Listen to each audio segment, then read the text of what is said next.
in the UK. I just wanted to just touch on a couple of points about Mimecast before we start. And we obviously sell Mimecast as a service to customers, but we do use it ourselves, and it's benefited us in a couple of ways. Mainly, ability to protect us from cyber attack, but most importantly, it's helped us re-educate the team and kind of mitigate against the effects of human error, especially when we're opening the dozens of emails and attachments that we have every day. And that's really been a significant benefit to us as a company. I'm going to pass you across to Cremena now, who's going to walk through the content, and there'll be an opportunity to ask questions at the end. Cremena, over to you. Thank you, Nick. Good morning, everyone. It's a pleasure to be here today and to have the opportunity to talk to you about cyber resilience for email and how to protect your organizations against the plethora of different threats out there. I'm one of the cybersecurity specialists at Mimecast, and as Nick mentioned, at the end we'll open up for any questions, or if you want to run any specific to your business scenarios past us as well. So what we will cover in the next hour or so. So first of all, I'll take you through what the global threat landscape looks like. So as you would probably imagine, a huge part of what we do at Mimecast is to actually proactively go and research what's available out there, what are hackers up to, etc. So in the next hour, I'll try and convey as much of that information, as much of that intelligence as I possibly can. We'll also look at the new era of threats. So what are we forecasting are going to be the next steps for hackers, and how are threats going to evolve over time as well.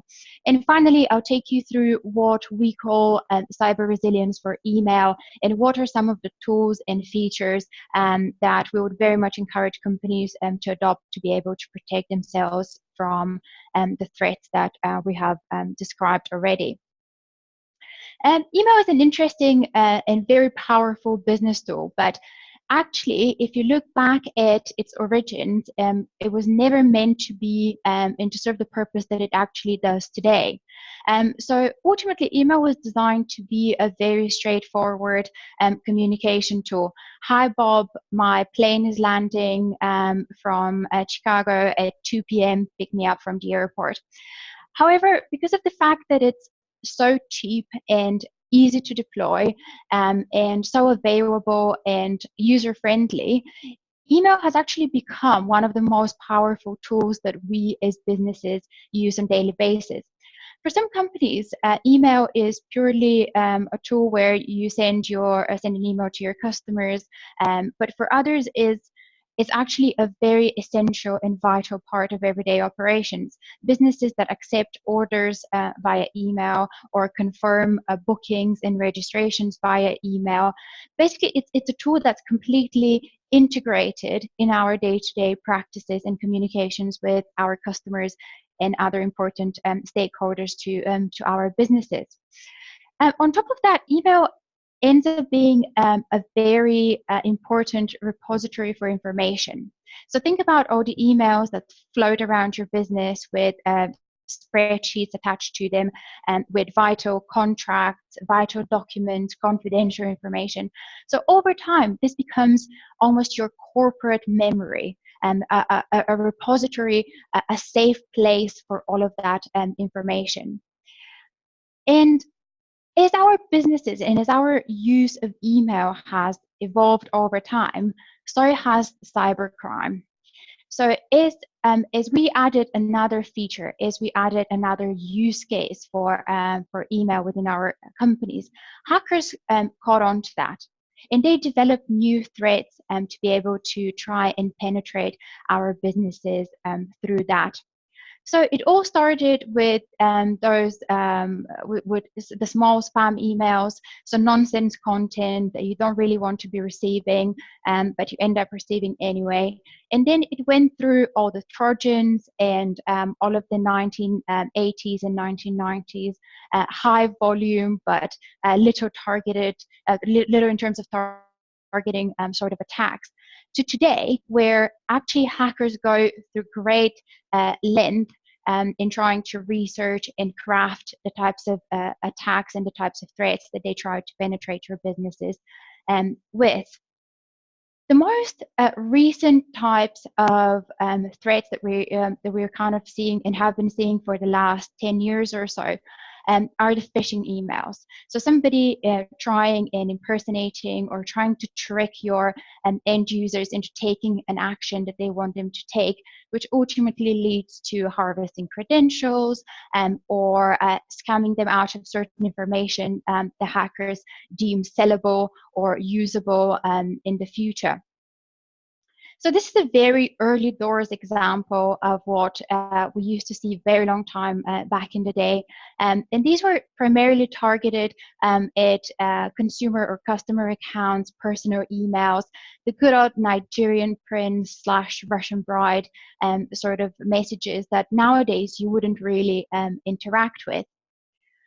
However, end users caught up with that. So there was a lot of communication from government agencies, from managed service providers, from email vendors as well, saying, guys, do not be clicking on these things, do not be interacting with these things. And people eventually learned their lesson. And when they received another message from the beloved Nigerian prince, they started ignoring these. So what hackers did was to step up their game a little bit with that little example that I have pulled up here for you. So instead of pretending to be a Nigerian prince, which kind of became an old story and also became very easy for end users to recognize as a scam or as non-legitimate, what they did was to try and impersonate systems and people that companies and end users trusted. This email that I've put on the screen for you is actually a legitimate attack. It's a legitimate threat, but it's designed to look very much like a message that has originated and come from Microsoft. And it conveniently alerts you that Microsoft have detected an unusual sign-in activity into your account, which everybody uses Windows, everybody uses Microsoft. And when Microsoft sends you one of those messages, your first reaction is, oh dear, I have been hacked. What do I do now? And then conveniently, they have pointed exactly where you've been hacked from, Lagos, Nigeria in this particular example. So obviously you're sat in London or Birmingham. There's no reason why Microsoft should be detecting activity on your account from Nigeria. This doesn't make sense. Obviously my account has been hacked. And even more conveniently, towards the bottom of the email, they give you a telephone number or a link to click on. So when you do call that telephone number, there will actually be a person on the other side who will ask you to confirm your identity by confirming your email address, your password, your mother's maiden name, typical information that you would expect them to use to verify that you are who you say you are. This will then be logged down and will be used to compromise your attack. Or if you click on the little link that says Microsoft.com, etc., etc., etc., this will take you to another page which will ask you for the exact same details for harvesting purposes. So eventually there was too many of these types of attacks as well. So people started catching on to it. And what hackers did was to take that a step further with ransomware and loading malicious content onto attachments. And they started targeting the specific departments within your organization that were prone to interacting with these types of content. They would send loaded CVs in a Word format to your recruitment consultant or your HR department, which is a normal day-to-day thing for them. If my job is to review CVs on a daily basis, receiving yet another one is a good story for me. I've got more to work on. Same thing with finance. Loaded invoices, loaded spreadsheets. And as soon as they open that document, it encrypts their entire system, and there is an ask for an extortionate amount of ransom that needs to be paid. Eventually, vendors and end users caught up with that as well. So hackers had to take it even a step further from there. And what they started doing was tailoring even further. So as you see, the trend is moving away from these high volume but very low design types of attacks to more tailoring and more crafting and more personalizing the content of those attacks and those messages. And actually, we make it more and more easy for hackers to do that. So this is an actual snippet from our website. So if you look here, from left to right, you have our Chief Strategy Officer, Chief Executive Officer, Chief Technology Officer, Chief Operating Officer, Chief Financial Officer. So we practically go and tell hackers who are the most important people within our businesses globally. Companies do that to make themselves more appealing to customers, to make themselves a bit more easy to get to know, rather than being just a huge corporate organization with a big brand and a big logo. We do that to almost personify our organizations, but hackers don't use it for that. And then ultimately, what you do is you go on LinkedIn. So you find that, for example, Peter Campbell is our CFO, and you go on his LinkedIn, you check what he's up to, follow his posts, maybe find him on Facebook, perhaps on Twitter. He puts something that he's gone to some big event in Dallas or somewhere else, and you can use that information to target Peter's entire team. So this is an example of a very well-crafted impersonation attack. So Peter Campbell is our CFO, and Peter Frontini used to be our head of finance in the UK. So in this message, Peter Campbell allegedly sends a message to his subordinate, Peter Frontini, asking or instructing for a wire transfer of $48,000, which needs to be processed, code to professional services, which is a code that most companies would have. And send me confirmation when completed. So there's the accountability element in that email as well. If I don't hear your confirmation, it means you haven't done it. This ought to have been sent yesterday. So I'm receiving a message from my boss that's asking me to do something that's completely related. It's a everyday activity for me to send these amounts of money out. It's a random sum of money, which most invoices are pretty much random sums of money. It has an urgency. It's code to something that I'm used to processing on a daily basis. And there's urgency. So somebody in my team or myself have forgotten to do it. And we need to do it quickly so my boss is happy. And these are the typical sort of scenarios and the typical format that hackers tend to build those emails into. So back in the day, it was primarily around money. Wire me this amount of money or transfer me that amount of money. And nowadays, we're actually seeing a transition because people are becoming more vigilant towards asks for money, especially when a larger sum of money is involved as well. So what hackers tend to do is ask me for sensitive information, email the HR director, send me a spreadsheet of the contact details and personal details of the entire company.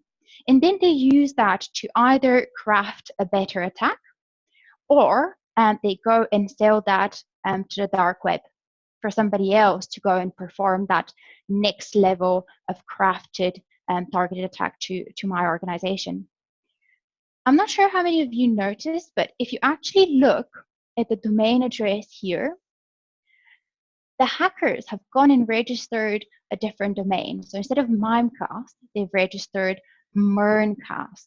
So with an R and an N replacing the M. So obviously this is a rather large screen, so it becomes fairly obvious what they have done. But if you're looking at this message on your phone, on a smaller device, even sometimes on your laptop, depending on eyesight and the size of your laptop, of course, this could be very, very difficult to notice.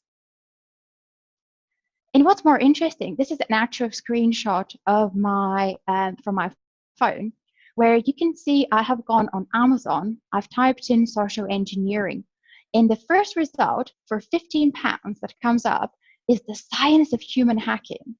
So you don't even need, you could almost get a university degree on how to go and hack other organizations and users and trick people into doing the things that you want them to do, which is absolutely ridiculous. But it is happening, and it's out there, and it's available to anyone who has £15.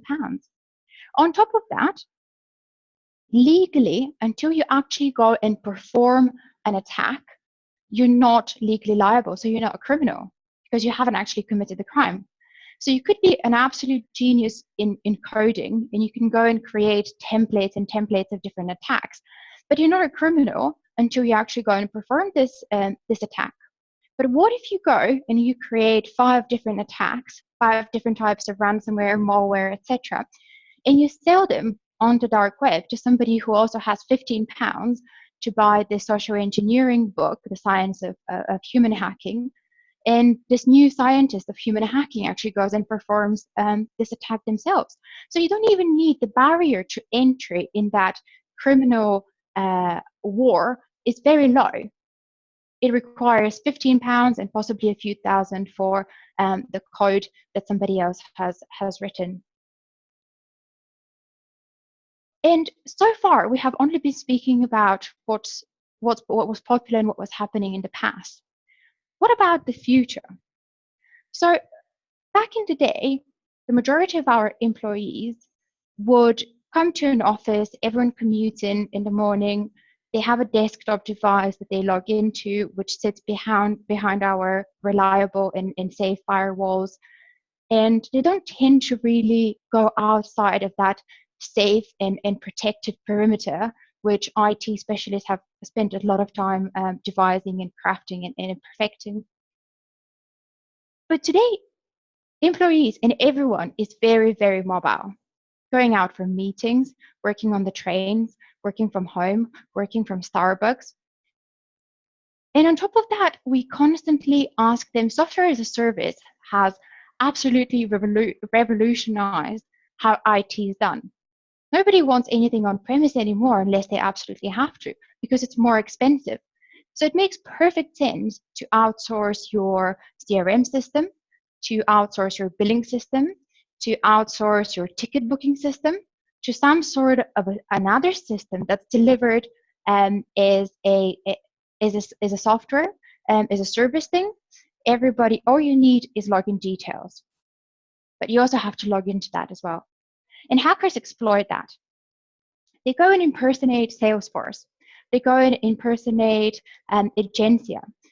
They go and impersonate Highspot, Dropbox, virtually everything that can possibly be impersonated to get somebody to go and submit their credentials, enter their password, enter their details, so they can harvest that, they can sell that, they can use that.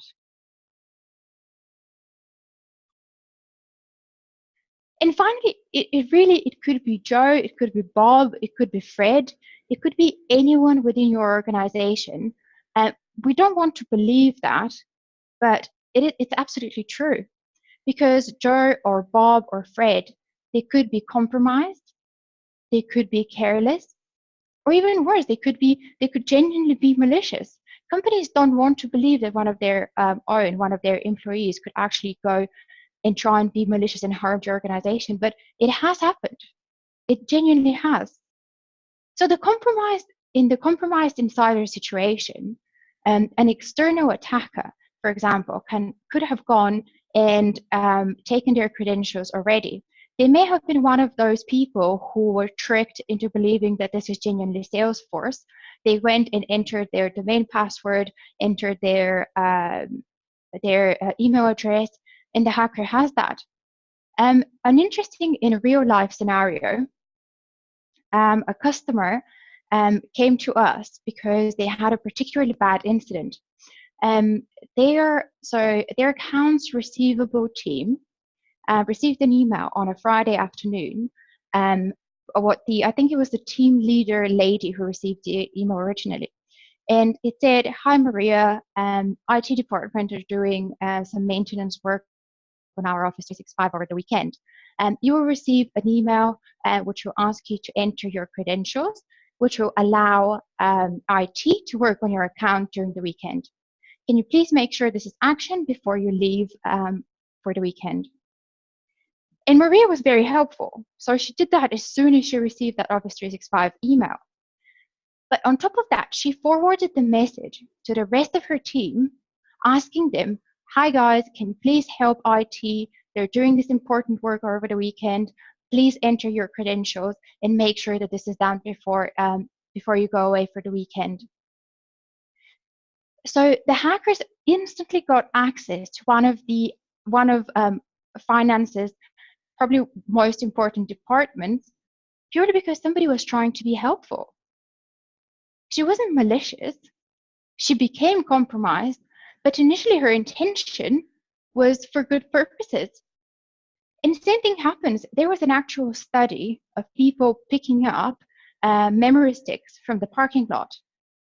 Somebody would just go and drop a maliciously loaded memory stick in the parking lot and put the name Peter or John on the memory stick. Everyone knows a Peter or a John who works in their company. And all they did was to try and help and give that memory stick back to Peter or John. And in this situation, they went and plugged in the memory stick, loaded the devices with malicious content, and then it was up to IT to sort that problem out. And there's also the careless employees, people who refuse to follow the rules that you have told them. The sort of attitude where security is IT's problem. I work in maintenance. My problem is not to protect your organization. IT should have done their due diligence and adopted something that could have saved us or prevented this from happening.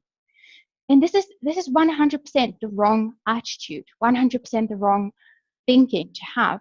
But it does, unfortunately, it does exist.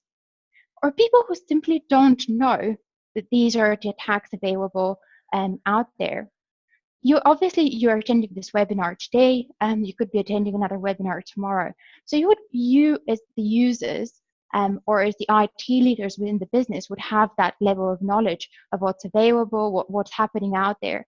But this is not necessarily the day-to-day for a lot of the people in your company. So they might not even know that this exists.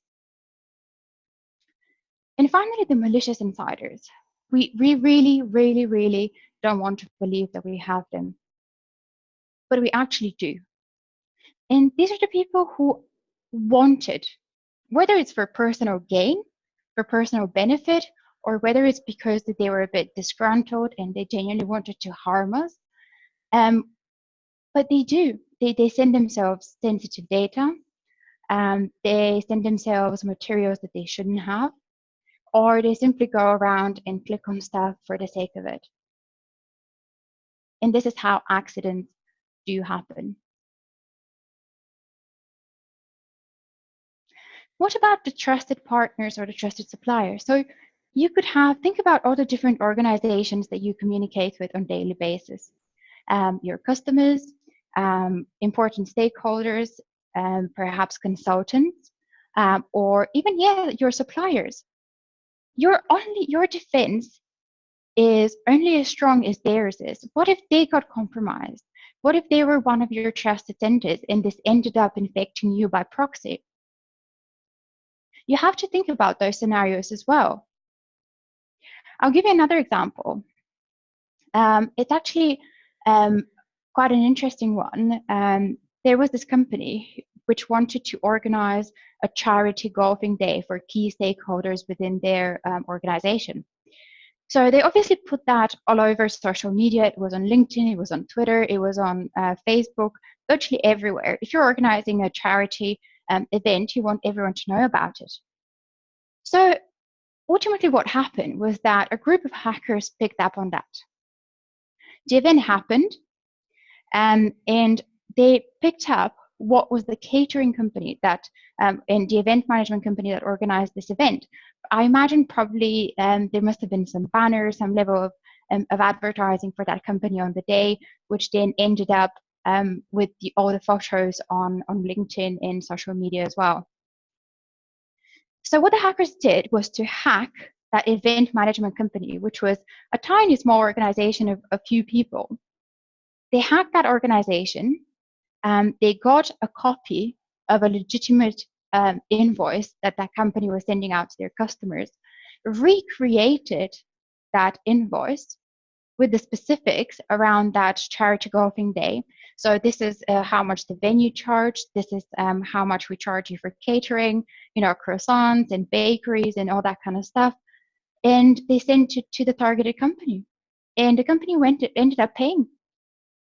And I think it was a crazy amount of money as well.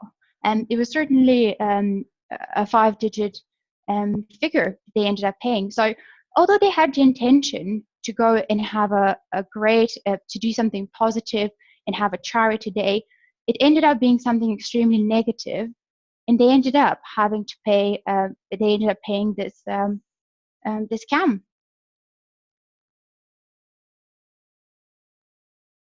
And what about Punicode? And what about different types of attacks that try and use something that's very familiar to you? So in this variant of a phishing attack, what happens is that the hackers use Unicode to register domains that look identical to real domains. So in a non-technical language, this means that if you have a domain that is registered in Chinese or some sort of other international character, you can go and register a domain name with normal A to Z characters, and that will allow certain browsers to represent that domain as international characters in the actual location bar. And these fake domains can actually be used in all sorts of phishing attacks, from the ones that scam you into pretending to be Microsoft, for example, and log in here and enter your credentials, to your normal Apple, as you see here. It says Apple, looks like Apple, but it really is an Apple. Or perhaps it could be Facebook, it could be Salesforce, it could be any sort of software as a service or any other service that you use that requires a certain level of credentials. I'm not sure how many of you remember my slide earlier and how many of you would have noticed that little I here on top. Another reason, first of all, this type of attack is very clever. It virtually uses the advancement in technology, because all these Punicodes and homoglyphs and homographs, the reason why they were invented was not malicious. They were invented to make sure that the internet is used and can be used internationally.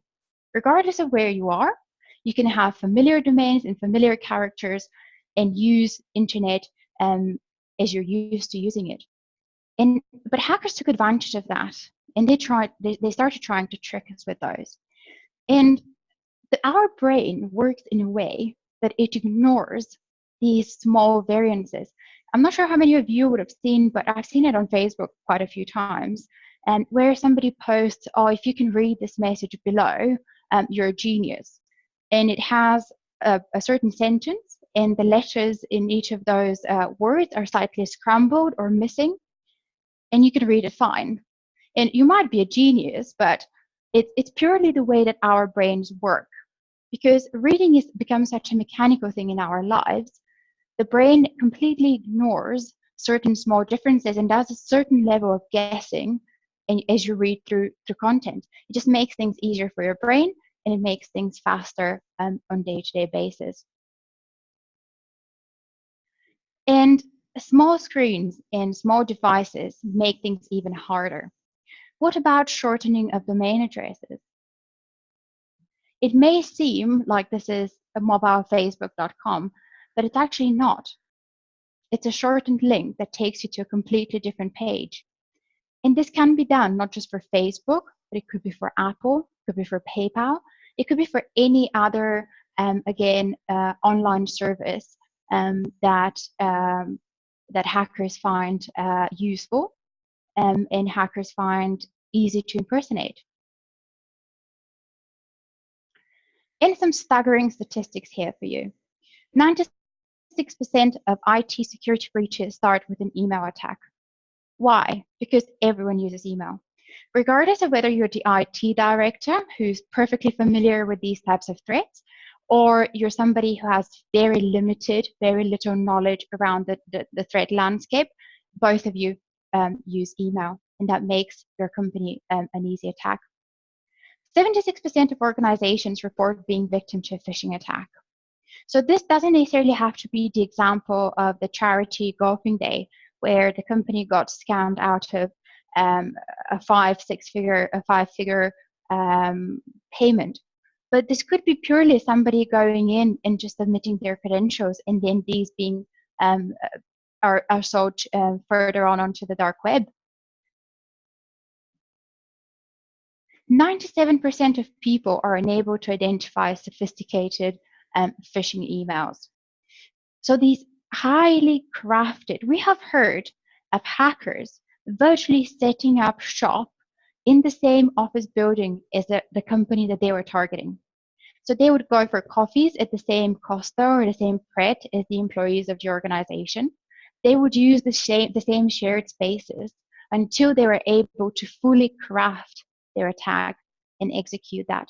And ultimately, your company doesn't have to be the end goal. So if you're thinking, well, I'm a 5 or 4 user or 10 user accountancy firm, why would anyone target me? You might be 5 or 6 user accountancy firm, but then you might be doing the accounting for a 10,000 user or a 15,000 user organization.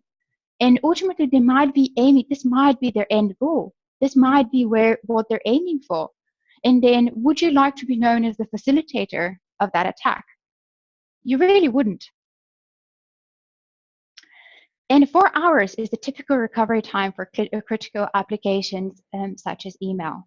So think about, count my business, what is going to happen if my email goes down for 4 hours? We've had scenarios where companies confirm orders or confirm bookings via email. So if their email goes down for a day or half a day, then this means no confirmations. Their customers are stranded without any detail.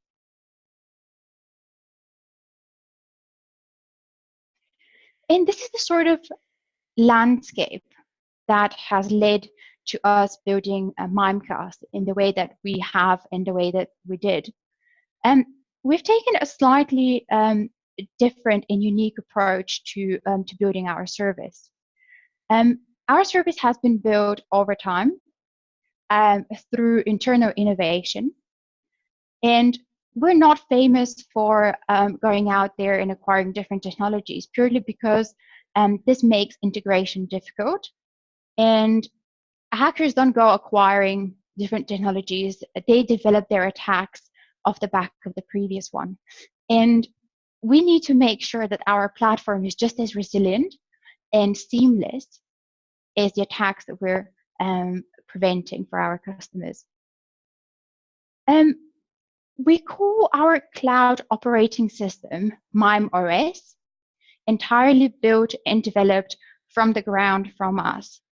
And as you see from my little diagram, this includes the full stack that's required to run the Mimecast service for all of our 36,000 global customers. This approach allows us to integrate seamlessly. So all of our suites have been built on MimeOS, have been developed from MimeOS, and most likely built and developed from the same teams of engineers as well. This design allows us also to be very scalable.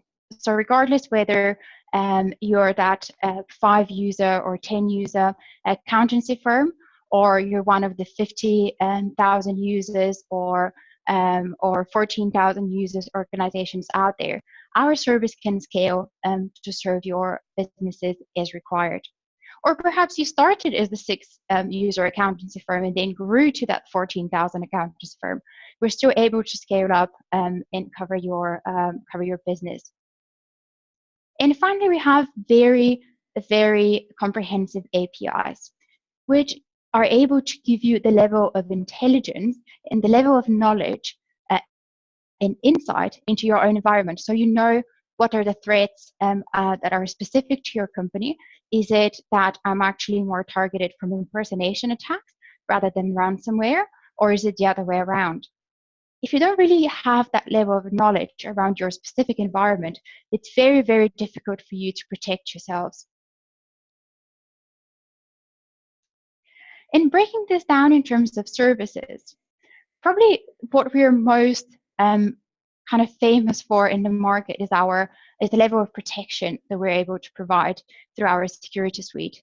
So multiple anti-spam and antivirus engines protect our customers from the majority. So all of the nonsense, high volume, little targeting sort of threats. So the spams, the viruses, and all of that gets cleaned by Mimecast long before it reaches your actual live environment and never reaches your end users. We have a comprehensive level of email encryption. So making sure that you're not that company whose communication will get intercepted and will get hacked, and whose invoices will be impersonated to then go on and target some of your customers. In our data leak prevention suite, make sure that you're compromised, but you're also malicious insiders are not able to send confidential information out or harm your organization through that. And what we call the Target Threat Protection Suite is the suite of products that looks after the rest of the phishing or zero-day or very highly targeted types of attacks. So we scan through your entire flow of emails for impersonation attacks. Is it somebody who's pretending to be your supplier, sending you that fake invoice? Is it somebody impersonating your CFO, sending a message to your a finance director in a different country, pretending to be them?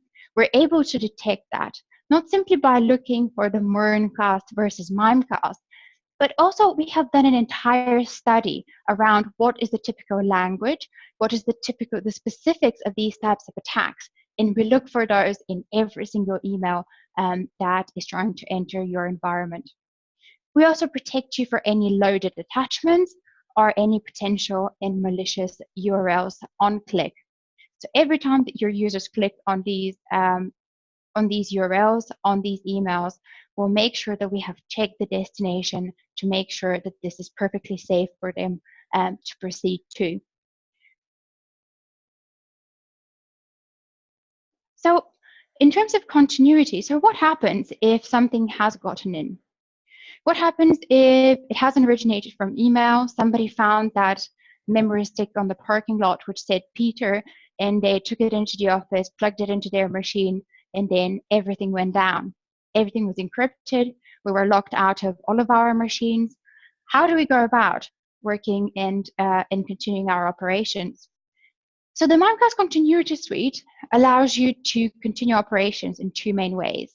So from a perspective where all the native systems have been locked down, you're able to log into your Mimecast personal portal and access all of your historical and new emails through there.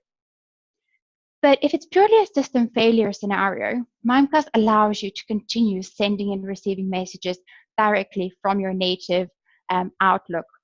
And the number out there is 100% correct. We do have a 100% continuity service availability guarantee.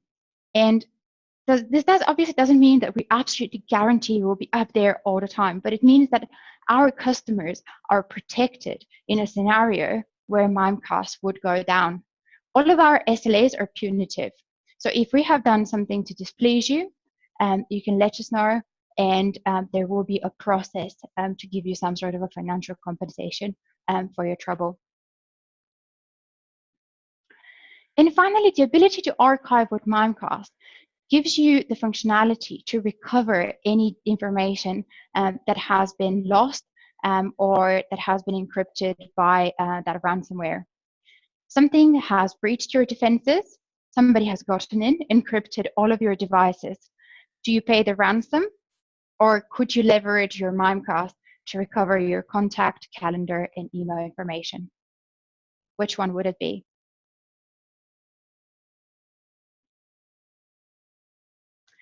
And that was everything from me for now. I'll hand over to Victoria, who wants to tell you a little bit about cyber clues. Thank you so much, Cremona. So yes, I just want to give you a quick introduction to cyber clues. You may have already heard of it, but if not, it's part of our cybersecurity awareness campaign, and it throws you into an office in the aftermath of a cyber attack. So you work with the clues and put them together and create an accusation of who did it, what the malware was, and in which room in the office. So it's an online game. It takes mere minutes to complete, and you are entered into the chance of winning a mystery holiday, which is very exciting. I'll just post a link in the chat now and also include it in the email follow-up. But it's not just about the game, though. Cyber resilience is so important, and as you mentioned, the growing threat landscape. And I know she'll agree, and Mimecast will agree, that you can never be too prepared, especially when you're equipping your employees with knowledge. They're often seen as the weakest link in cybersecurity, but with training and communication, you can make sure they become one of the strongest. And it's vital that you bring employees and technology together to be truly cyber resilient.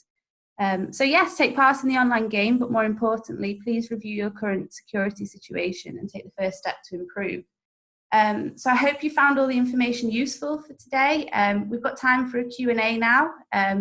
So please use the chat function. I think if you wiggle your mouse, it should appear at the bottom of the screen. And we'll be happy to answer questions. Thank you. Yep, thank you, Victoria. Just to add that we have arranged for bespoke one-to-one demos of the Mimecast service. If you do want to follow up with us, and if you want to ask us any sort of questions that are bespoke to your environment, run any bespoke scenarios through us as well. So please get in touch with your SysGroup account manager to book those. And yeah, opening to any questions.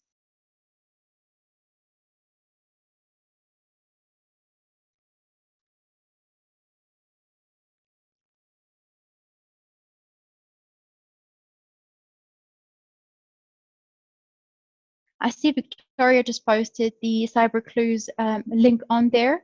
So please, if you wiggle your mouse, you should be able to see the Zoom group chat at the bottom. Either unmute yourselves or just post a question via the chat, and we'll be able to address that for you.